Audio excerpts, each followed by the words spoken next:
గత వారం దేని గురించి మనం చెప్పినాం చెప్పండి ఒకసారి.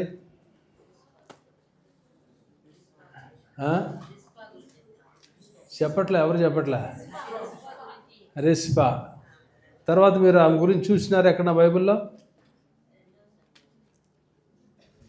విన్నారా? బాగానే, వెరీ గుడ్. ఈ ఉదయకాల సమయంలో కూడా దేవుని యొక్క వాక్యం నుంచి మనం బైబిల్ చదువుతూ ఉంటాం. చాలామంది మనకు ఫెమిలియర్ పర్సన్స్ ఉంటారు. దావీదు, కొంతమంది చెప్పండి ఇంకా ఫెమిలియర్ పర్సన్స్. యోసేపు, దానియేలు, మోషే, నోవా, యెహోషువ, అబ్రహాం, ఇంకా యాకోబు, ఎలైజా, శామ్యుయల్, హిజ్కియా, ఎహెజ్కేల్, పాల్, ఇంకా వెరీ గుడ్, వెరీ గుడ్. మీరు చాలా పేర్లు చెప్పేశారు. నార్మల్గా మన బైబిల్ చదువుతున్నప్పుడు ఆ పేర్లు దగ్గరికి వెళ్ళినప్పుడు మనకి ఇది ఏం చేసినాడు ఇక్కడ అనేటువంటిది కొన్ని ఫెమిలియర్ నేమ్స్ కాబట్టి అక్కడ ఆగి వాళ్ళు మనం చదువుకుంటూ ఉంటాం, వాళ్ళ గురించి మనం ధ్యానం చేస్తూ ఉంటాం. అయితే యువతి కాలశంలో ఒక వ్యక్తి ఉన్నాడు, పాత నిబంధనలో ఉంటాడు. అతని గురించి అతను గొప్ప కార్యం చేసినాడు, కానీ అతని గురించి పెద్దగా బైబిల్లో మెన్షన్ చేయటం అనేటువంటిది కూడా లేదు. 2 సార్లు అతని గురించి రాయబడింది, 2 వర్సెస్లో ఉంది. అంతేగాని అతని బ్యాక్గ్రౌండ్ కూడా పెద్దగా లేదు, అతని గురించి కూడా పెద్దగా మనకి తెలియదు. ఆ వ్యక్తి గురించి మీకు నేను చెప్పాలనుకుంటున్నాను. అతను బ్యాక్గ్రౌండ్ అంటే యెహోషువ చనిపోయిన తర్వాత ఇశ్రాయేలు ప్రజల వారిని ఎవరు నడిపించినారు? దేవుడు వారి మీద ఎవరిని అలాట్ చేశాడు? జడ్జెస్ని, న్యాయాధిపతులటువంటి వారిని పంపించినాడు. అంటే ఇశ్రాయేలు ప్రజల వారిని దేవుడు మొదట్లో మనం చూస్తాం, ప్రవక్తలైనటువంటి వారు మొదట అక్కడ ఐగుప్తు దేశంలో ఉన్నప్పుడు వారిని బయటకు తీసుకొచ్చినారు. దాని తర్వాత మోషే ద్వారా నడిపించినారు. యెహోషువ మోషే చనిపోయే టైంలో దేవుడు యెహోషువని అలాట్ చేసినాడు. యెహోషువ ద్వారా పాలు తేళ్లు ప్రవహించేటువంటి దేశానికి అక్కడ వాళ్ళు వెళ్ళి అక్కడ వాళ్ళ ప్లేసులు ఎస్టాబ్లిష్ అవ్వడం అనేటువంటిది మనకి తెలుసు. దాని తర్వాత అక్కడ మనం వారిని నడిపించడానికి దేవుడు కొంతమంది న్యాయాధిపతులటువంటి వారిని దేవుడు వాడుకున్నటువంటి వాడుగా ఉన్నాడు. మీరు కనుక దేవుని యొక్క వాక్యం నుంచి న్యాయాధిపతులు ఒకసారి 3వ అధ్యాయంలో మీరు చూడండి, ఒకసారి 30వ వచనం. అతని తర్వాత అనాతు కుమారుడైన షమ్గరు న్యాయాధిపతిగా ఉండెను. అతడు ఫిలిష్తీయుల్లో 600 మందిని మొనికోల కర్రతో హతము చేసెను. అతడు ఇశ్రాయేలును రక్షించెను. ఇతని గురించి మనము 5వ అధ్యాయము 6వ వచనంలో కూడా మనం చూస్తాం. అనాతు కుమారుడైన షమ్గర్ దినములలో, యాయేలు దినములలో రాజమార్గములు ఎడారులైన ఈ 2 ప్లేసుల్లో అతని గురించి మనం చూస్తాం.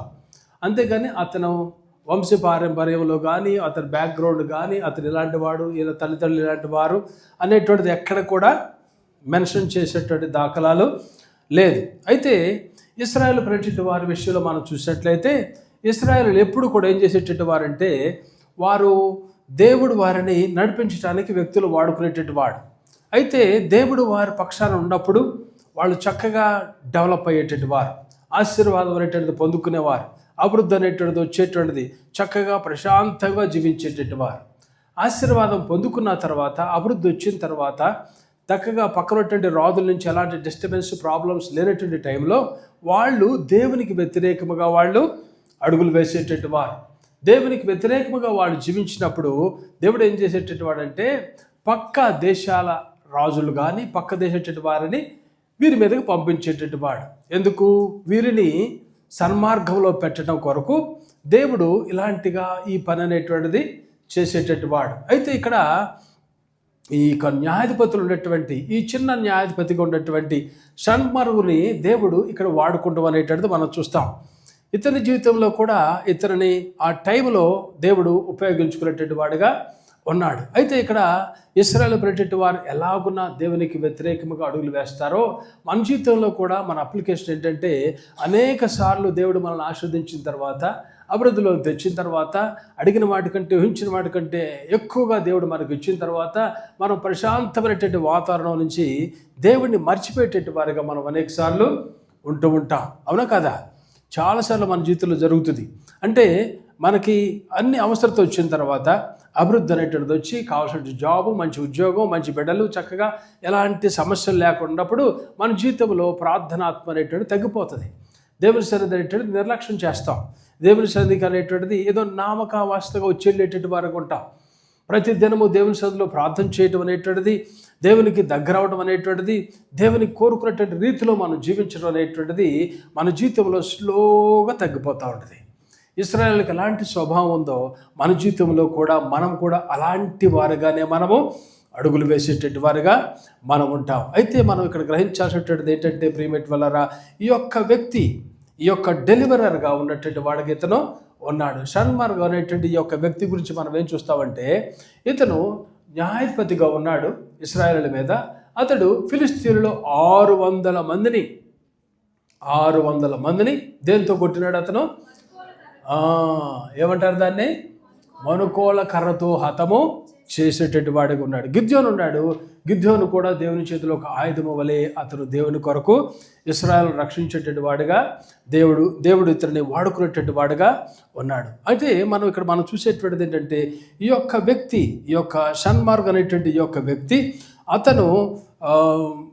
ఇతనిలో మనం నేర్చుకునేటువంటి అంశాలు ఏంటి, ఇతని జీవితం నుంచి మనం నేర్చుకునేటువంటిది అప్లికేషన్ ఏమేంటి అనేటువంటిది మనం ఇక్కడ చూసినట్లయితే, ఇక్కడ మొట్టమొదటిగా మనం ఇతని జీవితంలో మనం చూస్తాం, ఇతను ఒక నార్మల్ పర్సన్గా ఉండేటువంటి వాడుగా ఉన్నాడు. అంటే ఇతను ఏం వాడుతున్నాడు? మునుకోల కర్రతో హతము చేసి 600 మంది ఫిలిస్తీన్లను చంపినటువంటి వాడుగా ఉన్నాడు. ఒక కర్రతో అతను 600 మందిని చంపినటువంటి వ్యక్తిగా ఈ యొక్క వ్యక్తి షన్మార్గ్ అనేటువంటి వ్యక్తి ఉన్నాడు. అయితే నేను 3 అప్లికేషన్స్ అనేటువంటిది, 3 ఇంట్రెస్టింగ్ పాయింట్స్ నేను చెప్తాను.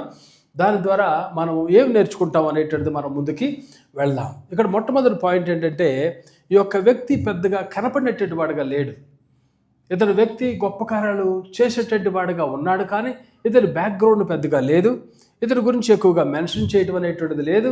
కానీ ఇతరులో మనం చూసేటువంటిది ఏంటంటే, ఏం నేర్చుకోవచ్చు అంటే, God uses ordinary people to do extraordinary things. దేవుడు సామాన్యమైనటువంటి ప్రజలైనటువంటి వారిని వాడుకొని దేవుని కొరకు గొప్ప కార్యాలు చేయడానికి దేవుడు వీరిని బలపరిచేటువంటి దేవుడు వాక్యంలో మనం గాన చూసినట్టయితే, దేవుని యొక్క వాక్యంలో మనం చూస్తాం, దేవుడు ఎక్కడ కూడా క్వాలిఫైడ్ పీపుల్ని పిలవల. దేవుడు పిలిచేటువంటి వారిని క్వాలిఫైడ్గా దేవుడు చేసినాడు. ఆయన ఎక్స్ట్రాడినరీ దేవుడు. ఆయన ఎక్స్ట్రాడినరీ థింగ్స్ చేయటం కొరకు ఒక నార్మల్ పర్సన్ అనేటువంటి వ్యక్తిని దేవుడు ఎంచుకున్నటువంటిది మనం చూస్తాం. దేవుని యొక్క వాక్యంలో కూడా అనేక మంది జీవితాలు మనం చూసినప్పుడు వాళ్ళు ఒక నార్మల్ ప్రజలెట్టేటి వారుగా ఉంటారు. మోషే జీవితాన్ని మనం చూసినామంటే, మోషే ఎలాంటి వాడు? మోషే నత్తివాడుగా ఉండేటువంటి వాడుగా ఉన్నాడు. మోషే నత్తివాడు. ఏమి తనకు పెద్ద టాలెంట్ అనేటువంటిది కనపడదు. అంటే దేవుడితో అతను ఆర్గ్యూ చేస్తాడు, తర్వాత మనం చూస్తాం. అయితే దేవుడు ఈ మోషేని వాడుకుని, దేవుడు ఒక నార్మల్ వ్యక్తిని వాడుకుని దేవుడు తన కొరకు గొప్ప కార్యాలను చేసేటట్టు వాడుకున్నాడు. అలాగనే గిద్యోను మనం చూస్తాం. గిద్యోను ఏం చేస్తున్నాడు? అక్కడ ఏం చేస్తున్నాడు? గోధుమలు అక్కడ కొట్టుకున్నటువంటి వాడుగా అతను ఉన్నాడు. ఆ వ్యక్తిని ఆ టైంలో దేవుడు పిలిచి, దేవుడు ఈ యొక్క వ్యక్తి ద్వారా దేవుని యొక్క గొప్ప కార్యాన్ని జరిగించుకునేటువంటి వాడు ఉన్నాడు. ఎందుకంటే మనం ఆరాధించేటువంటి దేవుడు ఆయన గొప్ప దేవుడు. అందుకని ఆయన ఒక క్వాలిఫైడ్ పర్సన్ని. నీకు ఎంటెక్ ఉందా, లేదంటే నీకు బీటెక్ ఉందా, లేదంటే నీకు ఎంబీబీఎస్ ఉందా, లేదంటే నీకు బీఎస్సీ కంప్యూటర్స్ ఉందా అని దేవుడు ఎవరిని అలా చూసేటువంటి దేవుడు కాదు. నాకు తెలిసినటువంటి దేవుని యొక్క సేవకులు నేను చూసేటువంటి వారి జీవితాలను నేను చూసినప్పుడు, నేను ఒకసారి మీటింగ్స్కి వెళ్ళాను. స్టువర్ట్పురం మీటింగ్స్కి వెళ్ళినప్పుడు అక్కడ ఒక వ్యక్తి ఆయన సాక్ష్యము, ఆయన వాక్యం విన్నా. అతను చూసినప్పుడు ఆయన తెల్ల బట్టలు, తెల్లదంటే బ్లూ పెడతారు చూసారా, బట్టలను జాడిచ్చే టైంలో ఏమంటారు దాన్ని, రాబిన్ బ్లూ అని ఉండేది అది వరకు. ఆ బ్లూ పెట్టేవాళ్ళు. బ్లూ పెట్టినప్పుడు అక్కడక్కడ సరిగ్గా లేకపోతే మచ్చలు కనపడతాయి. ఆ వ్యక్తి అలా వేసుకున్నట్టు వాడుకున్నాడు, చిన్న పంచి కట్టుకున్నాడు, దేవుని యొక్క వాక్యం అలా నిలబడినాడు. అతను చెప్తుంటే ఏందిలే అన్నట్టు అనుకున్నాం, మేము బెదవాడలో సిటీలో పెరిగాం, ఆ పల్లెటూరు ప్లేస్, అక్కడికి వెళ్ళేపాటికి ఈయన ఏం చెప్తాడు అనేటువంటిది అనుకున్నాం. కానీ ఆయన జీవితంలో ఆయన చెప్తున్నటువంటిది ఏంటంటే, ఆయన అది వరకు రామదాసుగా ఉన్నటువంటి వాడుగా ఉన్నాడు. అతని పేరు రామదాసు, అతని వృత్తి దొంగ, భయంకరటువంటి దొంగతనాలు చేసేటువంటి వాడు. ఈ యొక్క వ్యక్తిని దేవుడు ఏర్పాటు చేసుకున్నటువంటి వాడుగా ఉన్నాడు. ఈ యొక్క వ్యక్తి ఒకరోజు దొంగతనానికి వెళ్ళటానికి ప్రారంభించినప్పుడు అతను ఒంటి నిండా ఆముదం రాసుకుని ఆ ఊరిలోనే ఆ ప్లేస్లో చుట్టుపక్కల ప్రాంతానికి ఒక ప్లేస్కి వెళ్ళి దొంగతనం చేయాలని డిసైడ్ అయినటువంటి వాడుగా ఉన్నాడు. ఆ రాత్రి ఆ వ్యక్తిని దేవుడు పట్టుకున్నాడు. ఈ వ్యక్తిని నేను ఏర్పాటు చేసుకున్నాను అనేటువంటి రీతిలో ఆ వ్యక్తికి దేవుడు ఏం చేశాడంటే కడుపులో నొప్పిని పంపించినాడు. ఆ వ్యక్తికి వచ్చినటువంటి కడుపులో నొప్పిని బట్టి అతను కొట్టుకుంటున్నాడు, గిలగిలలాడుతున్నటువంటి వాడుకున్నాడు. ఓ పక్కన మీటింగ్ జరుగుతున్నాయి, ఆ దూరాన వాళ్ళ ఇల్లు ఉంది. ఆ ఇంటి దగ్గర అతను కూర్చుని అతను ప్రిపేర్ అవుతూ ఉన్నాడు వెళ్ళటానికి. ఈలోపు కడుపులో నొప్పి వచ్చింది. కడుపులో నొప్పి వచ్చి ఆ నేల మీద పడి కొట్టుకుంటున్నాడు. భార్య వచ్చింది, ఆ మాట ఈ మాట చెప్పింది, అది ఇది ఇచ్చింది, నీళ్లు, ఉప్పు నీళ్లు, మంచినీళ్ళు అదేది ఇచ్చింది. కానీ అతనికి ఏం ఉపశమనం అనేటువంటిది కలగల. ఆ టైంలో ఆ యొక్క తల్లి చెప్పింది, ఆ యొక్క భార్య చెప్పింది ఏంటంటే, అక్కడ దేవుని సేవకులు వచ్చారు కదా, దేవుని సేవకులు మీరు తెలుసు ఆ స్టువర్ట్పురం ఏరియాలో అంతా కూడా వాళ్ళు సెటిల్మెంట్ దొంగలు అంటారు. వాళ్ళు ఆ ప్లేస్లో రాత్రిపూట 6 తర్వాత బస్సు ఆగదు అక్కడ. నేను వెళ్ళినప్పుడు కూడా చాలా దూరంగా దిగి నేను రిక్షాలో వెళ్ళాను ఆ ప్లేస్కి. సో ఆ ప్లేస్లో అక్కడ ఉన్నటువంటి టైంలో ఆ వ్యక్తిని దేవుడు టచ్ చేయడం కొరకు, అతను వాడుకుంటాం కొరకు ఆ వ్యక్తి ఒక తల్లి ఏం చేసిందంటే దేవుని సేవకుల దగ్గర తీసుకెళ్దామని అక్కడ తీసుకొచ్చింది. అప్పుడు దేవుని సేవకులు ఆయనతో మాట్లాడినారు. నువ్వేం చేస్తూ ఉంటావంటే ఏం చెప్పట్లేమన్నాడు. తర్వాత కనుక్కుంటే అర్థమైంది ఏంటంటే, తర్వాత మాట్లాడినప్పుడు నేను ఇలాంటి పనులు చేస్తాను. అయితే దేవుని సేవకులు చెప్పింది ఏంటంటే, నేను నీ కొరకు నువ్వు ప్రార్థన చేస్తాను, అయితే నువ్వు చేయాల్సింది ఏంటంటే నీ పాపములు అన్నీ కూడా దేవుని సన్నిధిలో ఒప్పుకోవాలి. అప్పుడు దేవుడు నీకు విశ్రాంతి, నీకు స్వస్థ అనేటువంటి దేవుడు కలుగు చేస్తాడు. అప్పుడు ఆయన దేవుని సేవకులు దానిల గారు ప్రార్థన చేసినారు. ప్రార్థన చేసిన తర్వాత ఆయనకి విడుదల అనేటువంటిది వచ్చింది. అప్పుడు అతని జీవితంలో ప్రియమేట్ వాళ్ళారా, అతను మారు మనసు పొందటం అనేటువంటిది, తన బాల్యము నుంచి ఎక్కడెక్కడ ఏమైతే తప్పులు చేసినాడు, ఏ గుళ్ళల్లో దొంగతనం చేసినాడు, ఏ ధనవంతుల ఇళ్ళలో దొంగతనం చేసినాడో, పోలీసు వారు ఎక్కడెక్కడ కొట్టినారో, కృష్ణా రివర్ దగ్గర అతన్ని 6 అడుగుల లోతులో గుంట తవ్వి ఆ గుంటలో పెట్టి అతన్ని ఆ దొంగతనం చేసే టైంలో అక్కడ కనిపెట్టి చెప్పు నువ్వు దొంగతనం చేసేవా లేదా అని అడిగారు. ఆ టైంలో ఎప్పుడు అతను ఒప్పుకునేటువంటి వాడుగా లేదు. ఎప్పుడైతే దేవునికి ఆత్మ ఇతను దర్శించిందో వెంటనే అతను వెళ్ళి ఆ పోలీస్ స్టేషన్కి వెళ్ళి ఆ ఇళ్లలోకి వెళ్ళి ఆ గుళ్ళల్లోకి వెళ్ళి ఆ ఏరియాలో ఎక్కడైతే దొంగతనాలు చేశారో వారందరి దగ్గరికి వెళ్ళి అతను చేసేటువంటి దొంగతనాల గురించి, దోచుకునేటువంటి ధనం అతని దగ్గర అయితే మిగిలింది ఇచ్చినాడు. రిమైనింగ్ అంతా పోలీసు వాళ్ళకి అన్నీ కూడా చెప్పినటువంటి వాడుకున్నాడు. తద్వారా దాని తర్వాత ఆ వ్యక్తిని దేవుడు గొప్పగా వాడుకుంటూ అనేటువంటిది చేసినాడు. అతను చేసింది ఏంటంటే, అతని వాక్యంలో నేను విన్నటువంటిది ఏంటంటే, మా ఇల్లు కట్టుకునేటప్పుడు ఏలియా వలె నేను ప్రార్థన చేయాలనేటువంటి ఆత్మ నా మీదకి వచ్చింది. ఏలియా వలె నేను ప్రార్థన చేశాను, మా ఇల్లు కట్టేంత వరకు వర్షం రాకూడదని నేను ప్రార్థన చేశాను. అయితే అక్కడ ఉన్నటువంటి వారందరూ కూడా కొద్దిగా ఏలియా వలె నేను ప్రార్థన చేశాను. అయితే డెడికేషన్ టైంలో దేవుడు నాకు వర్షం ఇస్తాడని చెప్పినాడు. ఆ ఇల్లును డెడికేట్ చేసే టైంలో ఆయన చెప్పాడంట, నేను అలా ప్రార్థన చేశాను కాబట్టి నాకు ఇప్పుడు దాకా వర్షం రాలేదు, నేను దాన్ని ఈ దినం నా దేవుడు వర్షాన్ని ఇవ్వబోతున్నాడు. వచ్చిన సేవకులందరూ కూడా ఆశ్చర్యపోయినారు.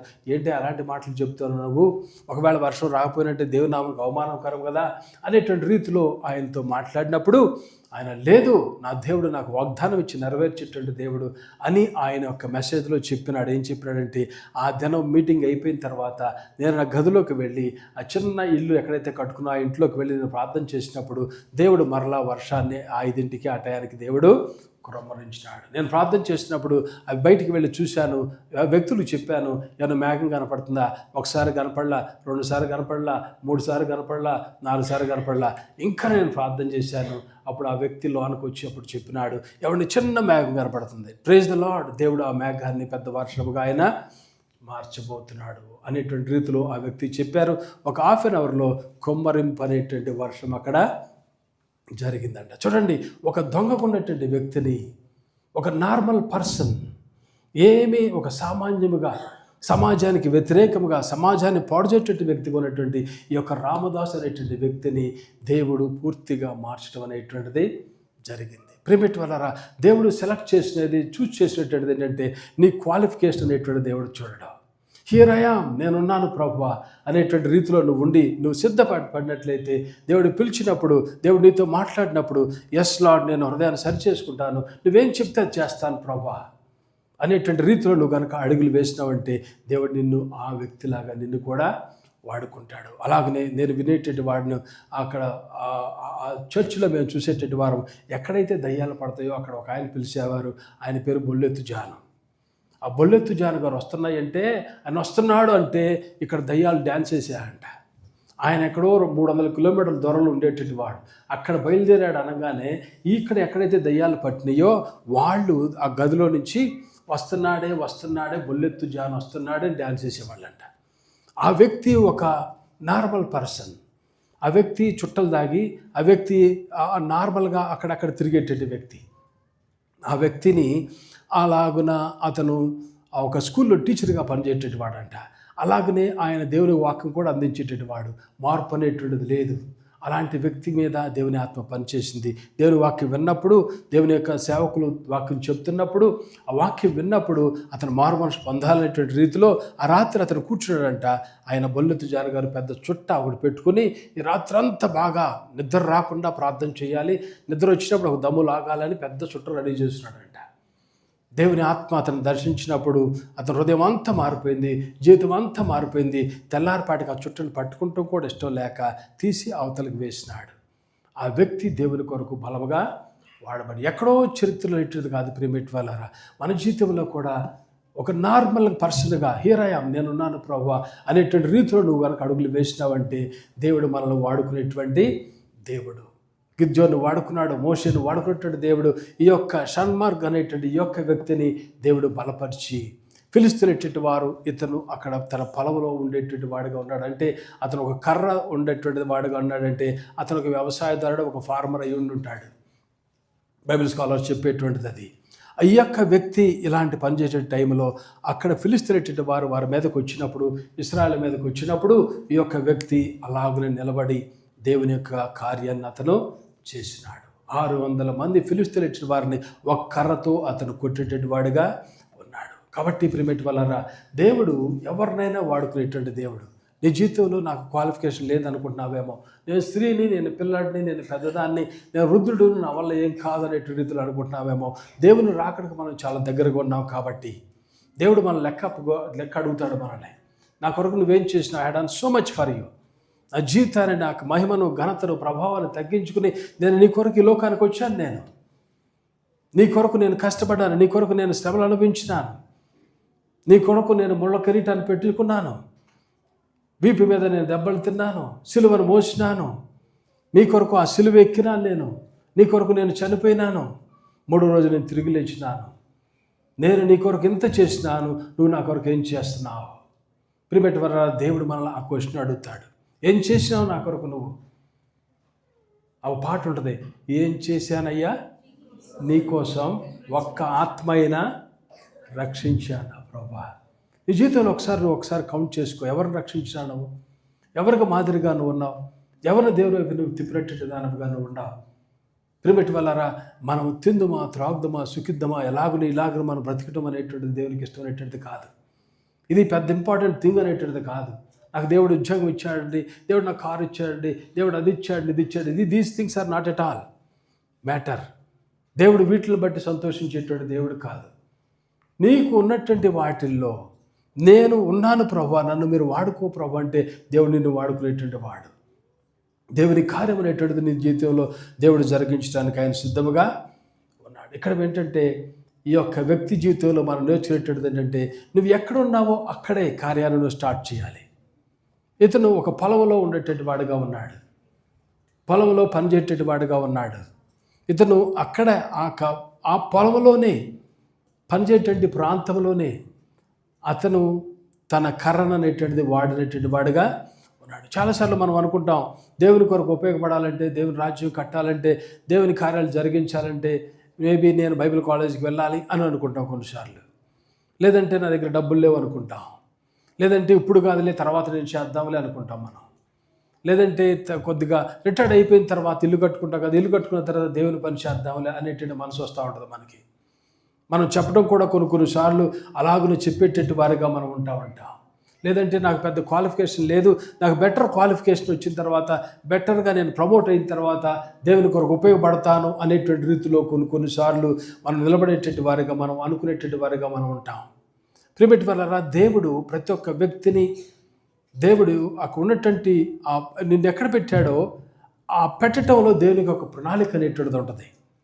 ఏ ప్లేస్లో నిన్ను పెట్టినాడో, ఏ ప్లేస్లో నిన్ను అక్కడ నడిపించినాడో, ఏ ప్లేస్లో నీకు ఉద్యోగం ఇచ్చినాడో, ఏ ప్లేస్లో నిన్ను చదివిస్తున్నాడో, ఏ ఒక్క కుటుంబానికి నిన్ను ఒక కోడలుగానో ఒక అల్లుడుగానో పంపించినాడో, ఆ ప్లేస్లో నుంచి ఆ సర్టన్ పాయింట్లో నుంచి దేవుని కొరకు నువ్వు ఉపయోగపడేటువంటి వాడుగా నువ్వు ఉండాలి. ఏ ప్లేస్లో పెట్టారో, ఏ లాంగ్వేజ్లో నిన్ను పెట్టారో అనేటువంటి రీతిలో ప్రియమైన వాళ్ళారా, దేవుడు ఒక ప్లాన్ ఉంటుంది. కాబట్టి ఆ ప్లాన్ ప్రకారం దేవుడు మనల్ని వాడుకునేటువంటి వాడు. బైబిల్ గ్రంథంలో మనం చూసినట్టయితే యోనా ఉన్నాడు.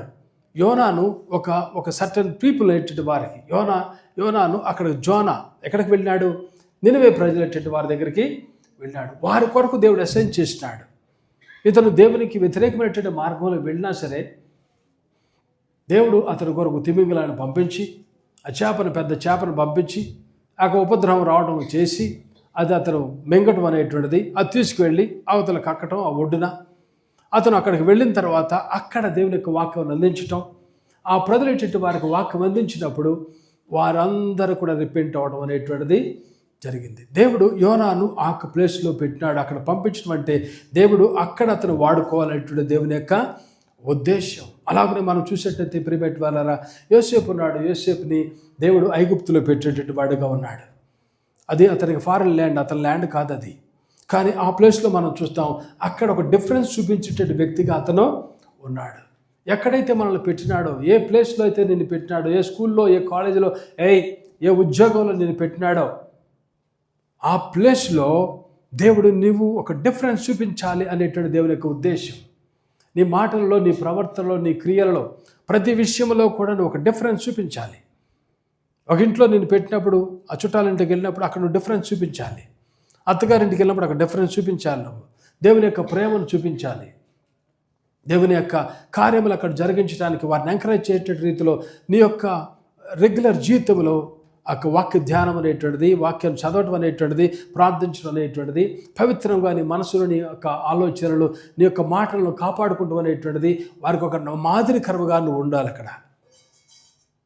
అక్కడ నువ్వు ఒక డిఫరెన్స్ అనేటువంటిది నువ్వు చూపించాలి. యోసేపుని అక్కడ పెట్టిన తర్వాత అక్కడి నుంచి మనం చూస్తాం ఐగుప్తు దేశంలో పోతీఫర్ ఇంటి దగ్గర పెట్టినప్పుడు అతను పరిశుద్ధుడిగా పోతీఫర్ ఇంటిలో ఆ డిఫరెన్స్ అనేటువంటిది చూపించినాడు. అందరి వలె ఇతను అక్కడ లోబడినటువంటి వాడిగా అక్కడ లేడు. పోతీఫర్ అతను పట్టుకున్నప్పుడు అక్కడి నుంచి నా దేవుడు నన్ను చూస్తున్నాడు రీతిలో అక్కడి నుంచి పరుగు తీసేటువంటి వ్యక్తిగా అతను ఉన్నాడు. అక్కడి నుంచి మనం చూస్తాం తర్వాత అతను జైల్లో పెడతాం అనేటువంటిది. జైల్లో పెట్టినప్పుడు అక్కడ మనం చూస్తాం ఒక భక్తి కలిగినటువంటి వాడుగా అక్కడ డిఫరెన్స్ చూపించిన వాడుగా ఉన్నాడు. అందుకనే అక్కడ ఉన్నటువంటి వారు, అతనితో పాటు ఉన్నటువంటి వారు ఇద్దరు ఉన్నారు. ఎవరాళ్ళు? రొట్టె చేసేటువంటి వాడు, తర్వాత పానదాయకుల అధిపతి. వీళ్ళిద్దరికి కూడా అతను ఒక డిఫరెన్స్ చూపించిన వాడుకున్నారు. అందుట్లో ఒకడు బయటికి వెళ్ళిన తర్వాత ఇతను బయటికి రావటానికి ఇతను చూపించిన డిఫరెన్స్ని బట్టి ఇతను ఈజీగా బయటికి రావడం అనేటువంటిది జరిగింది. కాబట్టి ప్రియమైన వాళ్ళారా, దాని తర్వాత మనం చూస్తాం అతను ఫరో గృహంలోకి ప్రవేశించడం అనేటువంటిది. ఫరో గృహంలోకి వెళ్ళిన తర్వాత అక్కడ కూడా ఆ డిఫరెన్స్ దేవుని ఆత్మ కలిగేటువంటి వాడుగా, దేవుని బిడ్డగా, దేవుని కార్యము జరిగించేటువంటి వాడుగా ఇక్కడ ఇతను ఫరో గ్రహించినాడు ఇతను దేవుని ఆత్మ కలిగేటువంటి వాడని. ఆ ప్లేస్లో కూడా ఆ డిఫరెన్స్ చూపించేటువంటి వ్యక్తిగా అంతా కూడా కరువు వస్తున్నప్పుడు ఇతనికి దేవుడు ఇతనితో మాట్లాడినాడు. కరువు రాబోతుంది అనేటువంటి రీతిలో నువ్వు కొంత స్టోర్ చేయించు అనేటువంటి రీతిలో దేవుడు ఇతనితో మాట్లాడినప్పుడు యోసేపు అది స్టోర్ చేయించడం అనేటువంటి జరిగింది. కరువు వచ్చినప్పుడు అనేక మందికి ఇతను ఉపయోగపడేటువంటి వ్యక్తిగా ఉన్నాడు. ఈవెన్ వారి ఇంటి వారికి కూడా ఇతను పోషించేటువంటి వాడుగా యోసేపు ఉన్నాడు. ప్రియమైన వారు, మనల్ని ఎక్కడ పెట్టినా సరే దేవుని ఆత్మ కలిగినటువంటి వాడుగా, దేవుని కొరకు నువ్వు అడుగులు వేసేటువంటి వాడుగా నువ్వు ఉండి ఆ ప్లేస్లో ఒక డిఫరెన్స్ అనేటువంటిది నువ్వు చూపించాలి. ఎక్కడున్నా సరే, ఏ ఉద్యోగం చేసినా సరే ఆ ఉద్యోగంలో డిఫరెన్స్ చూపించాలి. అదేదైనా పెద్దదైనా చిన్నదైనా సరే. ప్రియమైనటువంటి దానియేలు ఉన్నారు. దానియేలు జీవితంలో కూడా తన కానటువంటి ప్రాంతానికి బబులోనికి వెళ్ళినాడు. చెరగా అతను కొనుక్కుపోయినట్టు 14-15 సంవత్సరాల వయసులో ఉన్నప్పుడు నెబుకద్నెజరు వచ్చి ఇతను దానియేలును అక్కడ తీసుకెళ్ళినాడు. ఆ ప్లేస్లో మనం చూస్తాం. అక్కడ మొత్తం వెళ్ళిన వెంటనే ఇతను రాజు భుజించేటువంటి ఆహారము పానము నేను స్వీకరించను, అది నాకొద్దు, అవి కాదు నాకు కావాల్సినటువంటిది, నాకు వెజిటబుల్స్ చాలు అనేటువంటి రీతిలో తన జీవితాన్ని ఒక యూదుడిగా కాపాడుకోవాల్సిన రీతిలో తను ఆ డిఫరెన్స్ చూపించేటువంటి వాడిగా అతను ఉన్నాడు. నువ్వు కనుక ప్రార్థన చేసినట్లయితే నీ పని అయిపోద్ది అనేటువంటి రీతిలో, లేదంటే ఆ ప్రతిభకు నమస్కారం చేయకపోయినట్లయితే ఇలా చేస్తామనే రీతిలో ఉన్నప్పుడు షడ్రక్ మేషక్ అబేద్నెగో దానియేలు వారు ఆ డిఫరెన్స్ చూపించేటువంటి వ్యక్తులుగా అక్కడ మనం చూస్తున్నాం. కాబట్టి ప్రియమైన వారలారా, ఎక్కడైతే ఉన్నారో అక్కడ నువ్వు దేవుని కార్యములు జరిగించేటటువంటి వాడుగా నువ్వు ఉండాలి. ప్రజలటువంటి వారికి ఎస్తేరు జీవితంలో కూడా మనం చూస్తాం. తను కూడా ఆ రాజు యొక్క గృహంలో అక్కడ పెట్టిన తర్వాత, ఒక రాణిగా అక్కడికి వెళ్ళిన తర్వాత, ఒక ఆర్ఫన్ గర్ల్గా అక్కడికి వెళ్ళిన తర్వాత మనం చూస్తాం. ఎస్తేరు ఆ ప్లేస్లోకి వెళ్ళిన తర్వాత ఆ టైంలో, రైట్ టైంలో తన ధైర్యంతో ఎలా ముందుకు వెళ్ళింది, చివరికి తన ప్రాణం కూడా పెట్టి యూదులైనటువంటి వారిని ఎలా కాపాడింది. కాబట్టి దేవుని కొరకు నువ్వు ఎక్కడ ఉంటావో అక్కడే దేవుని కార్యాలను జరిగించడానికి నువ్వు సిద్ధంగా ఉండాలి. ప్రియమైన వారలారా, నెహెమ్యా జీవితంలో కూడా అలా మనం చూస్తాం. అలాగనే మనం చూస్తాం ఇంగ్లాండ్ దేశంలో సుసన్నా వెస్లీకి పుట్టేటటువంటి కుమారుల్లో మనం చూస్తాం. జాన్ వెస్లీ, చార్లెస్ వెస్లీ అనేటువంటి వారు. చార్లెస్ వెస్లీ మంచిగా పాటలు రాసేటటువంటి వాడు, జాన్ వెస్లీ మంచి ప్రసంగాలు చేసేటటువంటి వాడు. ఇద్దరిని కూడా దేవుడు వాడుకున్నాడు. ఆ ఇంగ్లాండ్ ప్రాంతంలో గొప్ప రివైవల్ రావడానికి కారకులుగా వీళ్ళిద్దరు కూడా అక్కడ ఉండగలిగినారు. ఆ ప్లేస్లో దేవుడు వీరిని పెట్టినాడు. అదే ప్లేస్లో రివైవల్ రావడానికి కారకులుగా వీళ్ళు ఉన్నారు. కాబట్టి నువ్వు ఎక్కడ ఉంటున్నావో, ఏ ప్లేస్లో ఉంటున్నావో, ఎక్కడ ఉద్యోగం చేస్తున్నావో, ప్రియమైన వారలారా, అక్కడ నువ్వు దేవుని కొరకు నిలబడేటటువంటి వాడుగా, దేవుని కార్యాలు జరిగించేటటువంటి వాడుగా నువ్వు ఉండాలి. అలాగనే తర్వాత పాయింట్ ఏంటంటే, డూ వాట్ యు కెన్. నువ్వు చేయవలసినటువంటిది అంతా కూడా నువ్వు చేసేటటువంటి వాడుగా నీవు ఉండాలి. అన్నీ నువ్వు చేయాల్సిన పని లేదు, కానీ దేవుడు నీకు ఇచ్చేటువంటి టాలెంట్స్ని, దేవుడు నీకు ఇచ్చేటువంటి తలాంతులను దేవుని కొరకు ఉపయోగించేటటువంటి వాడుగా ఉండాలి. అంటే సపోజ్ కీబోర్డ్ ప్లే చేసేటువంటి వాడికి డ్రమ్ రాదనుకోండి, ఫర్ ఎగ్జాంపుల్, కీబోర్డ్ ప్లే చేసేవాడు నాకు వచ్చు కానీ ఏమో నాకు వద్దులే అనేటువంటి రీతిలో వాడు ఆగకూడదు. అవకాశం ఉన్నప్పుడు దేవుని కొరకు, ఎస్ ఈ టాలెంట్ ఉంది, let me show my talent, దేవుని కొరకు let me use my talent, అలాగ దేవుని కొరకు అది వాడేటటువంటి వాడుగా ఉండాలి మనం. నాకు బాగా గుర్తు, ఒకసారి మన తమ్ముడు డాక్టర్ స్పజ్జన్ ఉన్నాడు కదా, కింద చర్చ్ ఉండేది మనకు అప్పుడు. ఆ టైంలో ఒక ఆదివారం వచ్చాడు, వాక్యం చెప్పడానికి పిలిచాను నేను. తను ఆ రోజున ఇంకా ఎవరు రాలేదు, వస్తూ ఉన్నారు, పాటలు పాడుతున్నారు. ఆ టైంలో అతను ప్రసంగికుడిగా ఉండాలి యాక్చువల్గా, ప్రసంగం చేయాల్సినటువంటి వ్యక్తి. ఆ టైంలో డ్రమ్ కొట్టేటవాళ్ళు లేదు, పెద్ద డ్రమ్ ఉంటుంది మనకి, అటు ఇటు కొట్టేది ఉంది కదా. అక్కడికి వెళ్ళినాడు, కిందకి వెళ్ళాడు, చక్కగా కూర్చుని డ్రమ్ కొట్టేస్తున్నాడు. చూడండి, ఆయనకి దేవుడు ఆ తలాంతు ఇచ్చినాడు. వాక్యం చెప్పడం తలాంతు, డాక్టర్గా ఉండటం తలాంతు, అలాగనే తనకు ఆ టాలెంట్ అనేటువంటిది ఉంది. ఇది ఉంది, దీన్ని కూడా నేను దేవుని కొరకు ఉపయోగించాలి. నేను డాక్టర్ కదా, నేను వాక్యమే చెప్తాను, నేను టయ్యే కట్టుకుంటాను, నేను నిలబడతాను, నేను ఇది చేస్తాను అనేటువంటి రీతిలో లేదు. అక్కడ తగ్గింపు అనేటువంటిది అతనిలో మనం చూస్తున్నాం. దేవుడు నాకు ఇచ్చిన తలాంతులు దేవుని కొరకు నేను ఉపయోగపడాలి. ఎక్కడున్నానో అక్కడ దేవుని కార్యం నేను జరిగించేటటువంటి వాడుగా నేను ఉండాలి. ఇక షన్మార్క్ జీవితంలో మనం చూస్తాం, అతను ఆ పొలంలో ఉండేటటువంటి వాడుగా, ఆ పొలం పనిచేసేటటువంటి వాడుగా ఉన్నాడు. ఆ ప్లేస్లోనే అక్కడ నిలబడేటటువంటి వాడుగా, అక్కడే స్టార్ట్ చేసేటటువంటి వాడుగా ఉన్నాడు. అతనికి ఉన్నటువంటి తలాంతు ఏంటంటే ఆ కర్రను వాడటమే అతని యొక్క తలాంతు. ప్రియమైన మనకున్నటువంటి రిసోర్స్ కానీ, మనకున్నటువంటి స్ట్రెంగ్త్ కానీ, మనకున్నటువంటి ధనము కానీ, మనకున్నటువంటి బలము కానీ, వీటన్నిటిని ఎంత ఉంటే అంత వాడాలి దేవుని కొరకు మనం వాడేటటువంటి వారిగా. నీ దగ్గర లేనటువంటి దాన్ని నువ్వు వాడటం స్టార్ట్ చేసినప్పుడు, నీ దగ్గర లేనటువంటి దానిని దేవుడు మరొక కోణంలో ఆయన వాడేటటువంటి వాడిగా ఆయన ఉంటాడు. మనకున్నటువంటి వాటిని దేవుని కొరకు మనం ఉపయోగించేటటువంటి వారిగా మనకేదైతే ఉందో దాంతో మనం స్టార్ట్ చేసేటటువంటి వారిగా మనము ఉండాలి. కొన్నిసార్లు మనం చేసేటువంటివి వేరే వాళ్ళు చేయలేరు, వేరే వాళ్ళు చేసేటువంటిది నువ్వు చేయలేవు. కాబట్టి నీకు ఏ టాలెంట్ ఉంది, డూ వాట్ యు క్యాన్. ఏదైతే నువ్వు చేయగలుగుతావో దేవుని కొరకు నువ్వు చేసేటటువంటి వాడుగా నువ్వు ఉండాలి. కొన్నిసార్లు మనం అంటాం, నా వల్ల కాదు, నేను చేయలేను అనే రీతిలో ఉంటాం. ప్రియమైన వల్ల గ్రహించాల్సింది ఏంటంటే, దేవుడు నిన్ను తన బిడ్డగా చేసుకుంటూ కారణం ఏంటంటే, ఒక ప్రత్యేకమైనటువంటి రీతిలో దేవుడు నిన్ను వాడుకుంటూ కొరకు ఆయన నిన్ను చేసినాడు. చూడండి, నీ డిఎన్ఏ వేరు, నా డిఎన్ఏ వేరు. ప్రపంచం ఎవరి డిఎన్ఏ కలవడం అనేటువంటి జాగ్రత్త. అలాగనే మనం చేతి ఫింగర్ ప్రింట్ చూస్తాం, అందరిది వేరువేరుగా ఉంటా ఉంటాయి. అలాగే రెటీనా గురించి మనం చూస్తాం, అందరు వేరువేరుగా ఉంటా ఉంటాయి. మన స్వరాలు వింటూ ఉంటాం, ఆ స్వరం ఈ స్వరం కలవదు. కాబట్టి ప్రిమిట్ వల్ల మనం గ్రహించాల్సింది ఏంటంటే, దేవుడు ప్రత్యేకించి ఒక యూనిక్ పర్సన్గా నేను చేశాడంటే, యూనిక్ టాలెంట్స్తో నేను చేశాడంటే, ఆ యూనిక్ టాలెంట్ను దేవుని కొరకు ఉపయోగించాలంటే దేవుని యొక్క ఆశ. కాబట్టి నీకున్నటువంటి తలాంత్ ఏదైతే ఉందో, నీకేదైతే ఎబిలిటీ ఉందో, దానిని దేవుడి కొరకు నువ్వు చేసేటట్టు వాడవుగా నువ్వు ఉండాలి. అంతేగాని ప్రిమిట్ వల్ల నా వల్ల కాదు అనేటువంటి రీతిలో మనం ఉండేటట్టు వారుగా ఇతను చేసేటది అదే. అతను చాలా చిన్న న్యాయాధిపతి అనేటువంటిది మనం చూస్తున్నాం. అయితే అతనికి ఉన్నటువంటిది ఒకే ఒక కర్ర అనేటువంటిది ఉంది. ఆ కర్ర అలాగనే అతను ఆ పొలంలో ఉన్నటువంటి వాడుగా ఉన్నాడు. అప్పుడే ఫిలిస్తీయులైనటువంటి వారు వచ్చినటువంటి వాడుగా ఉన్నాడు. అప్పుడే తన కర్రను ఉపయోగించినటువంటి వాడుగా ఏం చేయగలిగినాడో అనేటువంటిది మనం చూస్తే, ఏం చేయగలిగినాడు అనేటువంటిది ఇతని విషయంలో మనం చూస్తే, ఒక కర్రతో 600 మంది ఫిలిస్తీన్లు చంపగలిగినాడు. అతను స్టార్ట్ చేసినాడు, తర్వాత దేవుని కార్యము దేవుడు జరిగించినాడు. అతనికి ఉన్న ఎబిలిటీ ఏదైనా ఉపయోగించినాడు, ఆ కర్రే.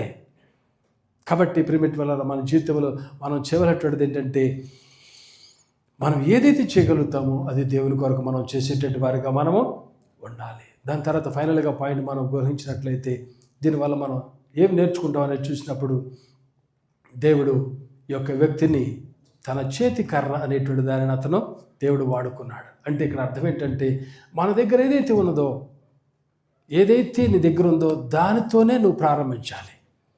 ఏదైతే నీ దగ్గర ఉందో దానితో నువ్వు ప్రారంభించాలి. దేవుడు ఎప్పుడు కూడా నీకు లేనటువంటి దానితో నువ్వు ప్రారంభించాలని దేవుడు చెప్పడం.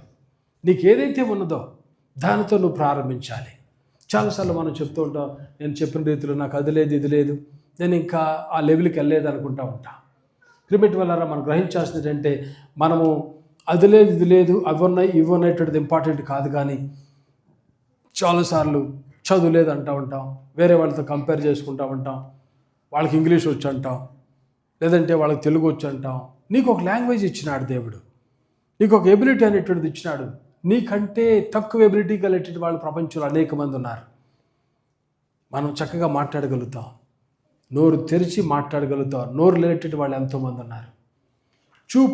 చూడలేటటువంటి వాళ్ళు అనేక మంది ఉన్నారు. నడవలేటటువంటి వారు అనేక మంది ఉన్నారు. వారందరికంటే దేవుడు మంచి ఎబిలిటీ ఇచ్చినాడు, మంచి స్ట్రెంగ్త్ ఇచ్చినాడు, మంచి బలం ఇచ్చినాడు. కాబట్టి ఇక్కడ మనం గ్రహించాల్సింది ఏంటంటే, నీకు లేనటువంటి దాన్ని దేవుడు అడగడం. నీ దగ్గర ఏదైతే ఉన్నదో దాని ద్వారే నువ్వు ప్రారంభించడం అనేటువంటిది నువ్వు చెయ్యాలి. మోషే జీవితాన్ని మనం చూసినట్టయితే, ఇందాక మనం చూసినాం, మోషే జీవితంలో మనం చూస్తాం, నిర్గమకాండం 3వ అధ్యాయంలో దేవుడు అతనితో మాట్లాడుతూ అనేటువంటి చూస్తాం. అతనితో మాట్లాడే టైంలో దేవుడు అతను పిలిచినప్పుడు, నేను నిన్ను ఫరో దగ్గర పంపిస్తాను, నా జల్లేటువంటి ఇశ్రాయేలు వారిని నువ్వు అక్కడికి వెళ్ళి ఫరోతో మాట్లాడి వారిని విడిపించాలన్నప్పుడు మోషే ఎన్నో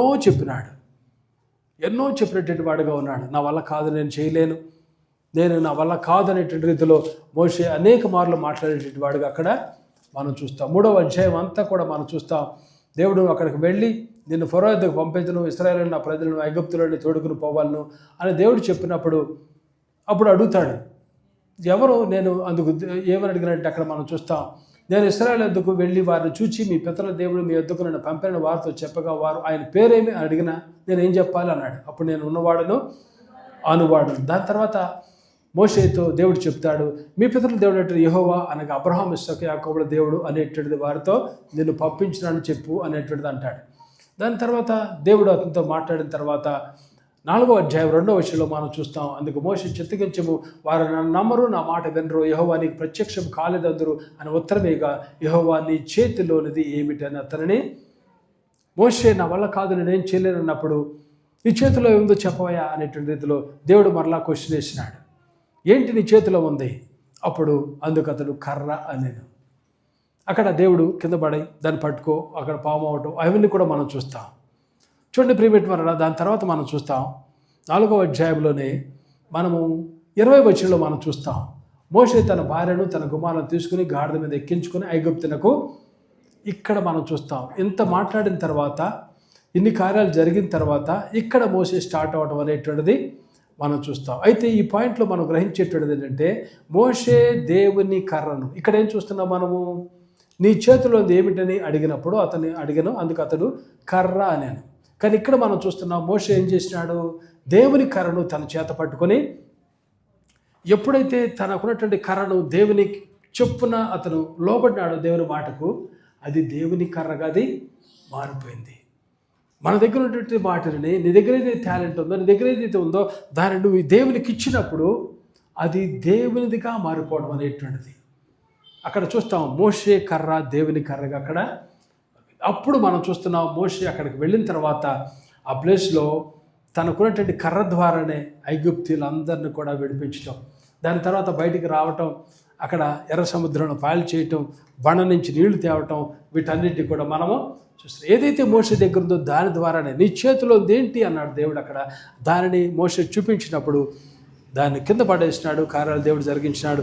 దాని తర్వాత అది మోషే కర్రగా అయిపోయిన తర్వాత దేవుని యొక్క అద్భుత కార్యాలు జరుపుకుంటూ అలాగున్న మోషే ముందుకి వచ్చిన వాడు. అలాగనే మనం చూస్తాం ఎలీషాతో ఎలీషా యొక్క శిష్యుడైనటువంటి ఆ వ్యక్తి చనిపోయిన తర్వాత ఆ యొక్క వెధవరాలు కూడా ఆమె ఎలీషా దగ్గరికి వచ్చి అడిగింది, అయ్యా 2వ రాజుల గ్రంథంలో మనం చూస్తాం, 2వ రాజుల గ్రంథంలో 4వ అధ్యాయంలో మనం చూస్తాం, అప్పులు వాళ్ళు వచ్చేసినారు, నా కుమారులు తీసుకెళ్ళిపోతాను సిద్ధంగా ఉన్నారు, నాకు చాలా అప్పులు అయిపోయినాయి అని ఎలీషాతో చెప్పినప్పుడు, అప్పుడు ఇక్కడ ఎలీషా అన్నటువంటిది ఏంటంటే, అక్కడ మోషేతో దేవుడు అన్నటువంటిది నీ చేతిలో ఏముంది అంటాడు దేవుడు. ఇక్కడ ఎలీషా అన్నటువంటిది ఏంటంటే నీ ఇంట్లో ఏముంది అంటాడు అక్కడ. అప్పుడు ఆమె చెప్పినటువంటిది ఏం చెప్పింది అక్కడ, నూనె కొండ ఒకటి అనేటువంటిది ఉంది. నూనె కొండ ఏముంది అక్కడ. ఓకే, నూనె కొండను తీసుకురా. అక్కడ నూనె కొండతో పని చేయి, నువ్వు వెళ్ళి పక్కాళ్ళ ఇంట్లో అందరికీ దగ్గరికి వెళ్ళి మరి నూనె కొండలు తీసుకురా, వెసల్స్ తీసుకురా, అన్నీ కూడా తీసుకెళ్ళి ఆ ఇంట్లో పెట్టేసేసినాడు. పెట్టేసి బయట తలుపేసి నువ్వు నీ కుమారులు లోనకు వెళ్ళిపోండి, ఆ నూనె కొండలోంచి నూనె అలాగన వేరే వేరే వెసల్స్లు నింపేసేయండి. అలా నింపేసినారు. చివరికి ఇంకా వెసల్స్ ఏమి వాళ్ళ దగ్గర లేవు, వాళ్ళ చుట్టుపక్కల లేవు.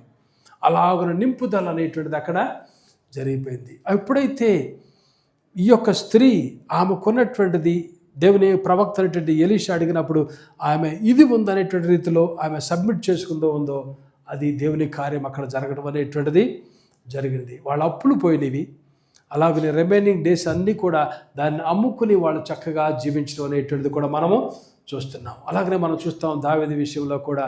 దావీదు తన అన్లైటెడ్ వారి యుద్ధానికి వెళ్ళినప్పుడు, ఆ ఫిలిష్తీయులైనటువంటి వారి యుద్ధానికి వెళ్ళినప్పుడు అక్కడ ఫిలిష్తీయులైనటువంటి గొలియాతు వచ్చినాడు.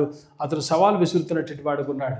ఇశ్రాయేల్లో మీ వాడు అక్కడ వచ్చేది ఇటు పక్కరండి, నేను ఇటు వస్తాను, మీరు గెలిచినట్లయితే మీరు మొత్తం గెలిచినట్టే నాతో పోరాటం చేసినప్పుడు, లేదా నేను గెలిస్తే మీరందరూ నాకు లొంగిపోవాలంటే రీతిలో అడిగినప్పుడు అక్కడ దావీదు వెళ్ళినప్పుడు తన అన్లైటెడ్ వారిని చూస్తానికి వెళ్ళినప్పుడు దేవుని పేరట అతను అక్కడ వెళ్ళటం అనేటువంటి జరిగింది.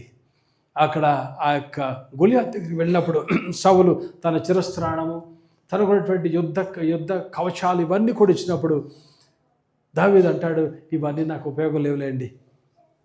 అప్పుడు అతని దగ్గర ఉన్నటువంటి ఏముంది, అతని దగ్గర క్యాట్బాల్ ఒడిసెల రాయి ఉంది. దాంతో పట్టుకున్నాడు, వెళ్ళినాడు, ఆ వ్యక్తిని అలాగన ఒక షాట్ వేసినాడు ఒడిసెల రాయితో. అలాగున అతను అలా కింద నేలబెడతాం అనేటువంటిది జరిగిపోయింది.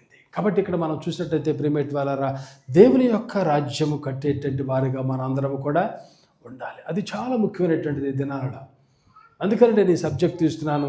ఎంతో కాలం నుంచి మారు మనసు పొందినావు, ఎంతో కాలం క్రితం నుంచి సంఘానికి వచ్చేటట్టు వారిగా ఉన్నావు. ఏంటి నువ్వు దేవుని కొరకు ఏం చేసినావు? నా వల్ల కాదు, నేనేం చేయలేకపోతున్నాను అనేటువంటిదిలో మనం అనుకుంటూ ఉంటాం. కానీ ఇక్కడ మనం ఈ యొక్క వ్యక్తిని షాన్మార్గుని మనం చూస్తున్నాం. అతనిలో మనం చూసేటువంటిది ఏంటంటే ఒక నార్మల్ పర్సన్గా పొలంలో పనిచేసేటువంటి వ్యక్తిగా మనం చూస్తున్నాం. ఈ యొక్క వ్యక్తి చేతిలో ఉన్నటువంటి ఒక ఆయుధముగా లేదు, అది పెద్ద ఆయుధముగా అనేటువంటిది కాదు, అది ఒక చిన్న కర్ర అతను వాడుకునేటువంటి వాడిగా ఉన్నాడు అంతే. ఫిలిష్తీయులైనటువంటి వాడు వచ్చినప్పుడు అదే ప్లేస్లో స్టార్ట్ చేసినాడు ఫైట్ చేయటము, అదే ప్లేస్లో తనకున్నటువంటి కర్రను ఉపయోగించినటువంటి వాడిగా ఉన్నాడు. ఆ ప్లేస్లోనే ఇశ్రాయేలు ప్రేరేటువంటి వారికి జయము తెచ్చినటువంటి వాడిగా ఉన్నాడు. ఆ చిన్న వెపన్ కాదు, ఆ కర్రతో 600 మందిని పడవేసినటువంటి వాడిగా, కొట్టి చంపిన వాడిగా ఉన్నాడు. దేవుని బిడ్డలుగా ప్రేమేటి వాళ్ళారా, ఎప్పుడు నువ్వు మారు మనసు పొందే ఒకసారి నువ్వు జ్ఞాపకం చేసుకో. ఎంతకాలం నుంచి భక్తి చేస్తున్నావు ఒకసారి అర్థం నువ్వు చేసుకో. ఏం చేస్తున్నావు నువ్వు? దేవుని ఏం అడుగుతున్నావు నువ్వు? నీ యొక్క డైలీ ప్రార్థనలో నువ్వేం అడుగుతున్నావు? దేని గురించి నువ్వు వినపాలు చేస్తున్నావు? అడుగుడి ఇవ్వబడును, తట్టుడి తెరబడును, వెదకడి దొరుకును. కాబట్టి నేను అడుగుతున్నాను, నాకు కారు దయచేయి. నేను అడుగుతున్నాను, నాకు ఉద్యోగం దయచేయి, నాకు భార్యను దయచేయి, నాకు భర్తను దయచేయి, నాకు బిడ్డను దయచేయి. ఇవి మనకి బయలాజికల్ నీడ్స్ గురించి ఎక్కువ ప్రార్థన చేసేటువంటి వారిగా మనం ఉంటాం. మారు మనసు పొందినటువంటి ప్రతి ఒక్క వ్యక్తి కూడా నువ్వు మనుషులు పట్టేటువంటి జాలల వల్ల నువ్వు అవ్వాలి. ఈ ఉదయకాల సమయంలో ఇక్కడ నువ్వు గ్రహించాల్సిన విషయం ఏంటంటే, ఒక నార్మల్ పర్సన్ని దేవుడు ఎక్స్ట్రాడినరీ థింగ్స్ చేయడానికి ఉపయోగించుకునేటువంటి వాడుగా ఉన్నాడు. దేవుని యొక్క వాక్యంలో కూడా అనేక విషయాలు మనం చూస్తాం. అనేక వ్యక్తులైనటువంటి వారిని కూడా దేవుడు ఆ రీతిగా బలపరిచినాడు. ఈ ఉదయకాల సమయంలో నేను నార్మల్ పర్సన్ అని నువ్వు అనుకుంటున్నావా? ఒకసారి ప్రభు దగ్గరికి రా. ప్రభు, నా జీవితాన్ని నీకు సమర్పిస్తున్నాను, నన్ను మీరు బలపరచండి. నన్ను కూడా ఒక దావీదు వలె నన్ను మీరు బలపరచండి, ఎస్తేరు వలె మరి నన్ను బలపరచండి ప్రభా. నేను కూడా నీ చేతిలో ఒక ఆయుధముగా ఉంటాను, ఆత్మలు పడతాను ప్రభా. ఈ లోకంలో చేపలు పట్టేటువంటి జాలరుగా తనం నాకు వద్దు ప్రభా. అవన్నీ కూడా ఈ లోక సంబంధమైనటువంటి విషయాలే ప్రభా. ఇప్పటి వరకు నేను చేపలు పట్టుకుంటూ, తింటూ, ఎంజాయ్ చేస్తూ, అమ్ముకుంటూ నా జీవితంలో నేను సుఖాన్ని, సౌభాగ్యాన్ని అందించుకుంటా ఉన్నాను ప్రభా. కానీ ఇది కాలశంలో ప్రభా, నన్ను మనుషులు పట్టేటువంటి జాలర వలె నన్ను చేయండి. నా జీవితాన్ని సబ్మిట్ చేసుకుంటున్నాను. మీ రాజ్యాన్ని కడతాను ప్రభా. మీ దగ్గరికి వచ్చినప్పుడు అనేక మంది ఆత్మలతో నీ దగ్గరికి వస్తాను. మీరు నన్ను చూసి అనాలి ప్రభా, బలా మంచి నమ్మకమైనటువంటి దాసుడా, ఈ కొద్దిలో నమ్మకం ఉన్నావు, అనేక మందికి నువ్వు అధిపతిగా నువ్వు ఉండవు. ఆ రీతిలో నాకు అమ్మినించి ఆ మాట రావాలి ప్రభా.